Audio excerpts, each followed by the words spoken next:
अल्हम्दुलिल्लाह नहमदुहु व नस्तईनुहु व नुमिनु बिही व नतवक्कलु अलैहि व नऊज़ु बिल्लाहि मिन शुरूरि अनफुसिना व मिन सय्यिआति अमालिना मन यहदिहिल्लाहु फला मुदिल्ल लहु व मन युद्लिलहु फला हादिय लहु व नशहदु अन ला इलाहा इल्लल्लाह व नशहदु अन्न मुहम्मदन अब्दुहु व रसूलुहु अरसलहु बिल हुदा व दीनिल हक़्क़ लियुज़हिरहु अलद्दीनि कुल्लिहि वलौ करिहल मुश्रिकून। अल्लाहुम्मा सल्लि अला मुहम्मदिन व अला आलि मुहम्मदिन कमा सल्लैता अला इब्राहीम व अला आलि इब्राहीम इन्नका हमीदुम मजीद। अम्मा बअदु फ़इन्न खैरल हदीस किताबुल्लाह व खैरल हदी हदी मुहम्मदिन सल्लल्लाहु अलैहि वसल्लम व शर्रल उमूरि मुहदसातुहा व कुल्लु मुहदसतिन बिदअह व कुल्लु बिदअतिन ज़लाला। अऊज़ु बिल्लाहि मिनश शैतानिर रजीम। बिस्मिल्लाहिर रहमानिर रहीम।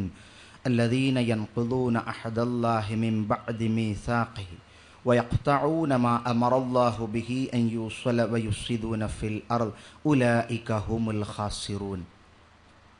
വേദിയിൽ ഉപവിഷ്ടരായ ബഹുമാന്യരായ ഗുരുനാഥന്മാരെ, ഇസ്ലാഹി പ്രസ്ഥാനത്തിൻ്റെ കർമ്മധീരരായ നേതാക്കന്മാരെ, സ്നേഹം നിറഞ്ഞ ഉപ്പമാരെ, ഉമ്മമാരെ, സഹോദരി സഹോദരന്മാരെ, അസ്സലാമു അലൈക്കും വറഹ്മത്തുള്ളാഹി.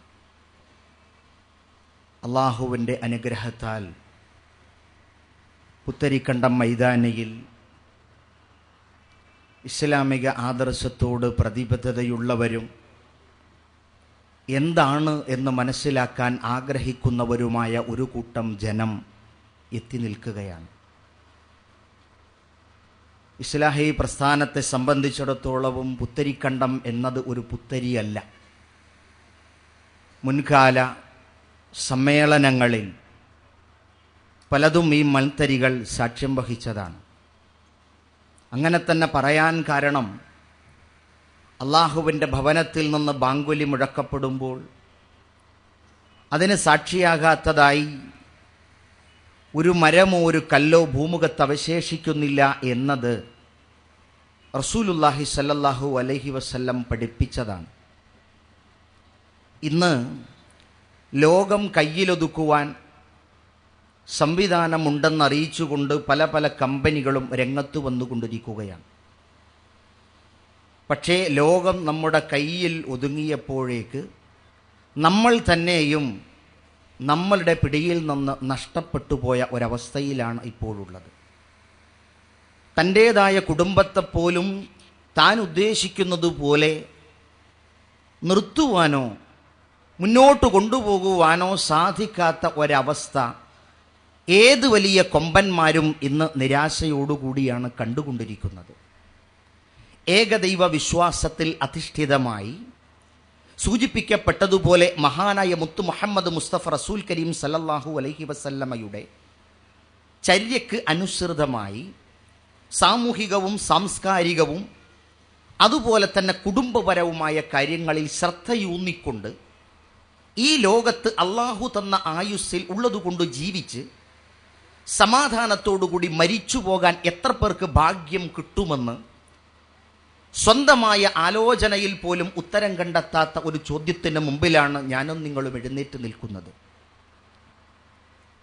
ഇണങ്ങുക എന്ന് പറയുന്നത് ഒരു വിശ്വാസിയുടെ സ്വഭാവമാണ്. പരമാവധി ഒറ്റപ്പെട്ടു പോകാൻ ആഗ്രഹിക്കുന്ന ഒരു ലോകമാണ് ഇത്. മുമ്പ് കാലത്ത് ഞങ്ങൾ എന്ന് പറഞ്ഞാൽ അതിൽ വല്യുമ്മ, വല്യുപ്പ, ഉപ്പ, ഉമ്മ, ഭാര്യ, ഭർത്താവ്, മക്കൾ, മക്കളുടെ ഒരു 10-100 പേരമക്കൾ എല്ലാവരും കൂടെ ഒരു കൊച്ചുകൂരയിൽ ഉൾപ്പെടുന്നതാണ് ഞങ്ങൾ എന്ന് പറയുന്നത്. അല്പം കൂടി കഴിഞ്ഞപ്പോൾ ഞങ്ങൾ എന്ന് പറഞ്ഞാൽ അതിൽ നിന്ന് വല്യുപ്പയും വല്യുമ്മയും ആ ഞങ്ങളുടെ പരിധിയിൽ നിന്ന് പുറത്താണ്. അല്പം കൂടി മുന്നോട്ട് വന്നപ്പോൾ ഇപ്പോൾ എത്തി നിൽക്കുന്നത് മാതാപിതാക്കൾ പോലും ഞങ്ങൾ എന്ന് പറഞ്ഞാൽ ഞാനും എൻ്റെ ഭാര്യയും, ഏറി വന്നാൽ 1-2 കുഞ്ഞുങ്ങൾ, അതിലേറെ ആയാൽ അത് ഞങ്ങളുടെ പരിധിയിൽ നിന്ന് വിട്ടുപോകുന്നു. നമ്മൾ പറഞ്ഞത് സത്യവിശ്വാസി ഇണങ്ങുന്നവനാണ്. പരമാവധി പിണങ്ങി നിൽക്കാൻ ഇഷ്ടപ്പെടുന്ന ഒരു കാലമാണ് ഇത്. അത് ഏത് രംഗത്തും, കുടുംബത്തിൽ നിന്നും സമൂഹത്തിൽ നിന്നും എല്ലാം ഒറ്റപ്പെടുമ്പോൾ ഒറ്റപ്പെടാനുള്ള ആയത്തുകളും ഹദീസുകളുമായി രംഗത്ത് വരുന്നവർ പോലുമുണ്ട്. മറിച്ച് ഇസ്ലാം കൂട്ടായ്മയെയാണ് ഉദ്ദേശിക്കുന്നത്. മഹാനായ മുത്ത് മുഹമ്മദ് മുസ്തഫ റസൂൽ കരീം സല്ലല്ലാഹു അലൈഹി വസല്ലം പറഞ്ഞത്, അൽ മുഅ്മിനു യഅലഫു, ഒരു വിശ്വാസി ഇണങ്ങുന്നവനാണ്. ഒരു ഇണങ്ങാത്തവനെ സംബന്ധിച്ചിടത്തോളം അവനൊരു നന്മയില്ല. പൊതുവിൽ ഇണങ്ങുക എന്ന ഒരു സ്വഭാവമുണ്ടെങ്കിൽ അവൻ തൻ്റെ സമൂഹത്തിലും കുടുംബത്തിലും മറ്റുള്ള ഏത് പ്രവർത്തനങ്ങളിലും അവനൊരിണക്കവും അവൻ്റേതായ പിന്തുണയും ഒരു ശക്തിയും പകർന്നു നൽകാൻ നമ്മൾ എത്ര ദുർബലനായിരുന്നാൽ പോലും നമുക്ക് സാധിക്കുന്നതാണ്. ആരോടൊക്കെയാണ് ഭൂമുഖത്ത് ജീവിക്കുന്ന നമുക്ക് ഇണക്കമുണ്ടാകേണ്ടത്? അതെവിടെയൊക്കെയാണ് നമ്മൾ ശ്രദ്ധിക്കേണ്ടത്? ഏറ്റവും പരമപ്രധാനമായി ഒരു വിശ്വാസിക്കുണ്ടാകേണ്ടുന്ന അങ്ങേയറ്റത്തെ ബന്ധത്തെക്കുറിച്ചാണ് ആദ്യത്തെ ക്ലാസ്സിൽ നമ്മളോട് സൂചിപ്പിച്ചത്. ഇന്ന് ഒരുപാട് കാര്യങ്ങളെക്കുറിച്ച് അറിയുന്നവരുണ്ട്. നമ്മുടെ വളർന്നു വരുന്ന യുവതലമുറയിൽ സൃഷ്ടാവിനെക്കുറിച്ച് അറിയുന്നതിനേക്കാൾ അവർക്ക് കൂടുതലായി അറിയുന്നത് ഇന്നത്തെ ക്രിക്കറ്റ് പ്ലെയറുകളുടെ ജീവചരിത്രം പോലും അവരുടെ അച്ഛനെക്കുറിച്ചും അമ്മയെക്കുറിച്ചും അവരുടെയൊക്കെ പൂർവ്വകാല സ്കൂൾ ചരിത്രം പോലും വ്യക്തമായി അറിയുന്നു.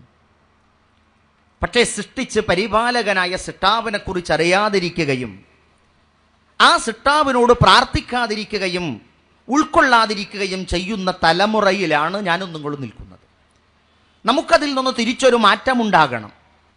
ഇസ്ലാഹി പ്രസ്ഥാനത്തെ സംബന്ധിച്ചിടത്തോളം ഇത്തരത്തിൽ ഒരുമിച്ച് ചേരുന്നതും ഒരുമിച്ച് കൂട്ടുന്നതും മർമ്മപ്രധാനമായി പറയുന്നത് നിങ്ങളെ സൃഷ്ടിച്ച സൃഷ്ടാവിനെ മാത്രമേ ആരാധിക്കാവൂ എന്നതാണ് ഏറ്റവും പ്രധാനമായി പറയുന്നതും അതാണ്.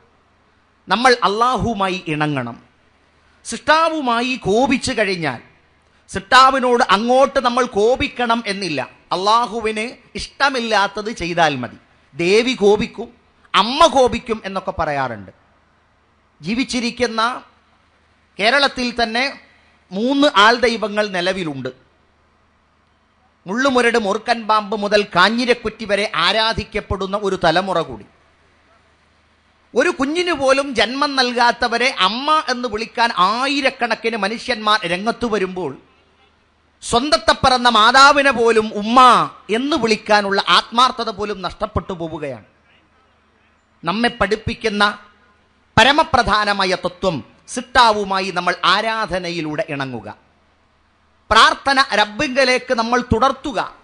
വിളിച്ചു പ്രാർത്ഥിക്കുന്നുവെങ്കിൽ അള്ളാഹുവിനോട് മാത്രമേ പ്രാർത്ഥിക്കാവൂ എന്ന് പ്രതിജ്ഞയെടുക്കുകയും മനസ്സിലാക്കുകയും ചെയ്തു. സഹോദരന്മാരെ, സഹോദരിമാരെ, അതുകൊണ്ട് മാത്രം നമ്മൾ രക്ഷപ്പെട്ടു പോകുമോ? ഇല്ല. നമ്മളത് ആവർത്തിക്കണം. നമ്മളുടെ പ്രവൃത്തി പദത്തിൽ അത് ഉണ്ടാകണം. റസൂലുള്ളാഹി സ്വല്ലല്ലാഹു അലൈഹി വസല്ലം പറയുകയാണ്, അള്ളാഹു പറഞ്ഞിരിക്കുന്നു, യാ ഇബാദി കുല്ലുക്കും ളാലുൻ ഇല്ലാ മൻ ഹദൈതുഹു, ഞാൻ മാർഗം നൽകിയവരല്ലാത്തവർ മുഴുവൻ വഴികേടിലാണ്. ഫസ്തഹ്ദൂനി അഹ്ദിക്കും, അവൻ എന്നോട് ഹിദായത്ത് ചോദിക്കട്ടെ, ഞാൻ അവന് നൽകാം. നമ്മൾ ഓരോ സമയത്തെ ആരാധനയിലൂടെ 5 നേരത്തെ ആരാധനയിലൂടെ തക്ബീറത്തുൽ ഇഹ്റാമിൽ പ്രവേശിച്ചുകൊണ്ട് നമ്മൾ വജ്ജഹ്തു വജ്ഹിയ ലില്ലദീ ഫതറസ് സമാവാതി വൽ അർള ഹനീഫൻ മുസ്ലിമൻ എന്ന് തുടർത്തി പ്രാർത്ഥിച്ചുകൊണ്ട് റബ്ബിനോട് തേടുന്നത്, നാഥാ നീ ഞങ്ങളെ സന്മാർഗത്തിലാക്കണമേ എന്നാണ്. സന്മാർഗത്തിലാക്കണമേ എന്ന് പ്രാർത്ഥിക്കുന്ന നമ്മെ സംബന്ധിച്ചിടത്തോളം അതിൻ്റെ വഴിയരികിലൂടെ നടന്നു പോകാനെങ്കിലുമുള്ള ഒരു സന്മനസ് നമ്മൾ കാട്ടിയാലേ തമ്പുരാൻ നമുക്ക് അതീതത്തിലുള്ള അനുഗ്രഹം നമുക്ക് പ്രദാനം ചെയ്യുകയുള്ളൂ. റസൂലുള്ളാഹി സ്വല്ലല്ലാഹു അലൈഹി വസല്ലം പറയുകയാണ്, അള്ളാഹു പറഞ്ഞിരിക്കുന്നു, കുല്ലുക്കും ജാഇഉൻ ഇല്ലാ മൻ അത്അംതുഹു, ഞാൻ ഭക്ഷിക്കാത്തവർ മുഴുവൻ ഇവിടെ വിശപ്പനുഭവിക്കുന്നവരാണ്. അതുകൊണ്ട് അവർ എന്നോട് ഭക്ഷണം ആവശ്യപ്പെട്ടു കൊള്ളട്ടെ. യാ ഇബാദി കുല്ലുക്കും ആരിൻ, നിങ്ങളെല്ലാവരും നഗ്നരാണ്. ആരെ? അള്ളാഹു വസ്ത്രം നൽകിയവരല്ലാതെ. അതുകൊണ്ട് അവർ എന്നോട് വസ്ത്രം ആവശ്യപ്പെട്ടു കൊള്ളട്ടെ.